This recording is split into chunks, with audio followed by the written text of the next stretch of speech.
जदि आपण केउं झियो बा विवाहित महिला को भल पाउछंती आउ जेते चेष्टा करिले मध्य ताको पटई पारुनांती ता सहित निजर काम बासना पूरण करने को चाहूँगी तेबे आजिर एही भिडियोटी को शेष पर्यंत देखंतु कारण आजिर एही भिडियोटी रे मु आपणक पई बिना मंत्रतंत्र रे एमिति एक सहज वशीकरण विधि नहीं आसीची जहाकू प्रयोग करी आपण दुनियार कोनोसी झियो हेउ बा पड़िशा घर भाउज हुंतु निज बसरे करिपारिबे।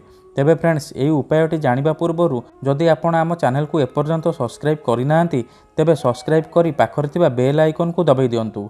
तेबे एही विधिटी करिबा पई प्रथमे आपण 5टी लवंग आनिबे और निज शरीर रे जेउ जगार अधिक झाल बाहुथिबो सेही जगार एही लवंग को 30 मिनिट जाए चापिकी रखिदेबे जेमिति से लवंग आपणक झाल ओदा हो तापर से लवंग को चूरी गुंड करी रखिनेबे। तापर केवल रविवार और बुधवार दिन आपण एही गुंड को पानी रे हेउ किंबा कोनोसी खाद्य मिसाई से झियो बा महिला को खाइबा को देदेबे। एही विधिटी करिवार मात्र किछि घंटा मध्यरे से झियो बा महिला आपणक बसरे होइजिवो। आपण ता सहित जहा चाहिबे करि परिबे निजर काम बासना को मध्य पूर्ण करि परिबे। सी आपणकर सबु कथारे राजी होइजिवो। धन्यवाद।